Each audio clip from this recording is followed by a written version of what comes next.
Hi, this is Seth from Electrek, and today we're going to take a look at two very low-cost, medium-quality e-bikes from a company called Ancheer, which has been around for a bit of time.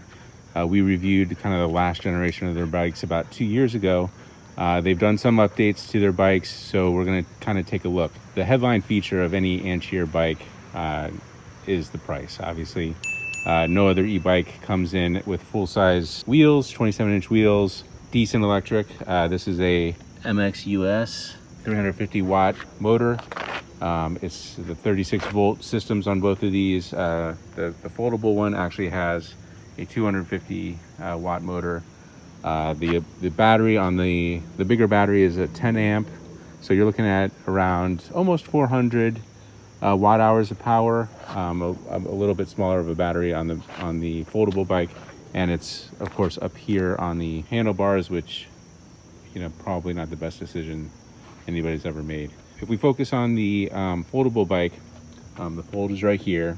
It's a kind of one step, pull that out, and then you're gonna push this thing up and then split it apart, and then you can throw it in the back of your car. Mine fits in the back of a Model Y pretty easily, so I imagine you'll be able to get into most cars. Again, this is a $600 bike, so you got to keep that in mind.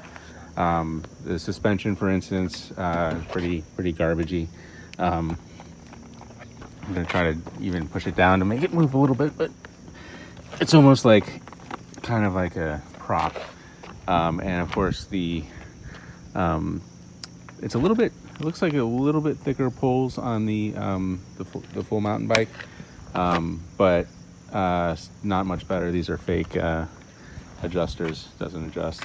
But what is nice is they do have good brakes. So obviously safety is important, and you're looking at disc brakes, about 180 millimeter discs, obviously mechanical, not hydraulic.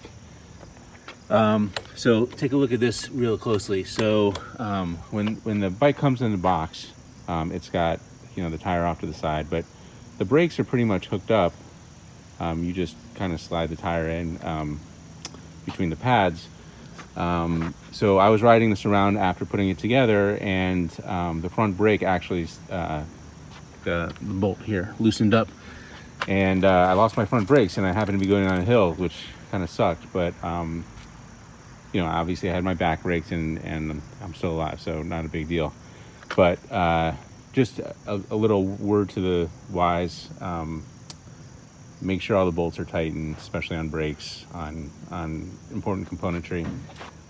So I've gone back through and checked everything else. Everything else was pretty tight, but obviously that was a little bit scary. So let's look at the mountain bike. This is called the Sunshine or something.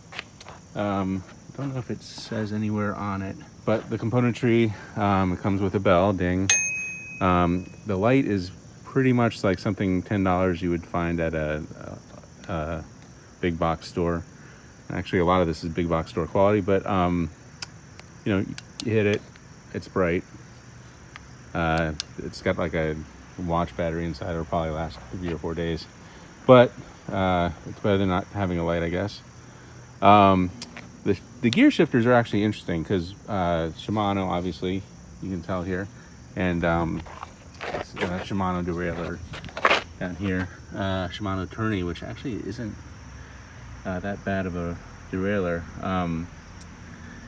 But you'll notice, like, unlike most e-bikes, it's got a front 3 sprockets and then 7 more in the back. So these are both 21 speed, if I'm counting correctly, 21 speed bikes, which for electric bikes usually don't have any front gear changing. So that is something maybe you like. I'm not a huge fan of that, but I'm kind of ambivalent. I just leave it where it is mostly. So going back to the components, they have 2 different kind of electric controllers here. So look at one and then we'll look at the other. Both work in the same way. You have assist levels, and then each one has a throttle. Throttle on This one is a little more subtle. It's a twist throttle here. The throttle works all the time, and no matter what assist you have on the full-size mountain bike. But on the foldable, you either have throttle or you have low, mid, high assist. And I will say that the low, mid, high assist, it's hard to differentiate between them. It kind of all feels like full assist, which is fine. For me, I only use high assist. I mean, the whole reason of having an e-bike is so that you can go as fast as you possibly can, as much as you can.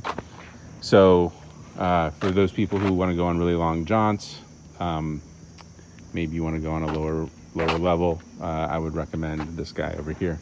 So the battery on this is a very standardized pack. It's 10.8 amp hours.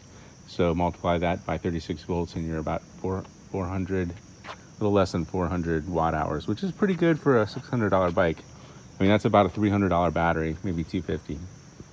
So almost a third to a half of the price of the bike is in the battery alone, and then the motor is another 100, 200. So you're getting up there already. The foldable has a strange kind of battery that hooks onto the front of the bike like a basket almost.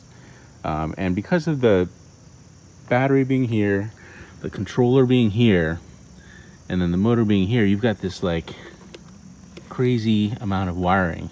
It kind of goes on both sides. I don't know if I would have designed the bike this way, but I guess it works.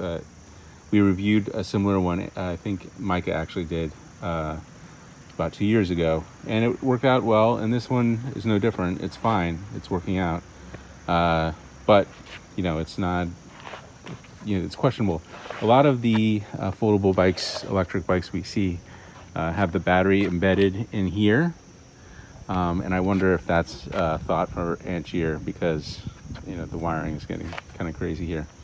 Another kind of questionable decision. This is a full suspension bike because of this thing, but you see that it has about a millimeter or a centimeter of travel, which, like, I'll try to even move it, and it's almost impossible to even feel. So I think maybe money for the rear suspension would have been better spent on the seat handle. By the way, both of these seats are pretty standard. You'd find in a store like a Walmart, about $20. Both are fine. If you've got undercarriage issues, you might want to take a look at an upgrade there. This has got actually kind of a thin pole. I haven't measured it, but I think it's probably not standard, whereas this one is a thicker pole, that more standard, I think.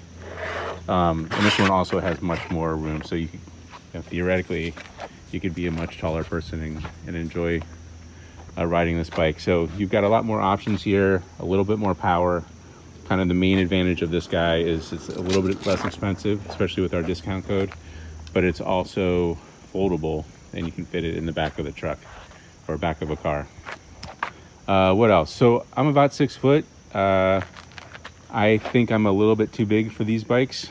I think the zone where you're gonna really enjoy this bike is probably, and my son right there, he's let's see, about 4'9", and he can ride this. So anywhere from like 5 foot to maybe 5'9" is kind of the sweet spot for these bikes. Obviously, you could be quite a lot taller and get on these bikes, no problem.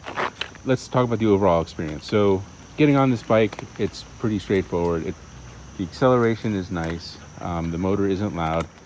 There's plenty of power inside, and the range, they give 22 to 40 miles depending on how much pedal assist and how much obvious weight and terrain. But I think if you have like a 20-mile commute, you're going to be in good shape with one of these, especially if you pedal. I think if you're just using the accelerator by itself, I don't know if you're going to get 20 miles. I think maybe 15 miles is a little bit more realistic. See, there's not much else to talk about. I do appreciate some nice things like the protection of the derailleur here. This also has If you look down here, also when it's folded, kind of protecting this sprocket set there. One thing would have been nice would have been a fold down here. So I noticed when I put this bike in my car, the handlebars are kind of sticking out a little bit. So that's room for improvement. I think Ancheer should go with something like the smaller wheel foldable bikes. I think are kind of a sweet spot. So Saunders, Lectric, not Lectric, and who else? I think Rad's got a foldable fat tire bike. So a few of those, I kind of feel like those are better foldables. Although this one's going to come in under $600 after our coupon, so it's going to be hard to beat that. And it's a nice bike to ride around. It's all the proportions are really good. The tires are fine. The pedals, these are plastic pedals, but they fold. So let's see if I can get this with my hand or need feet. Anyway, they fold. Amazing. So still plastic. Yeah, that's about it. We are gonna go take a ride on this. We showed you the lighting on the other one, but we're gonna take another long ride and we're gonna get some more feedback. And if you have any other questions, let us know. Thanks for watching. This is Seth Weintraub from Electric. Thanks.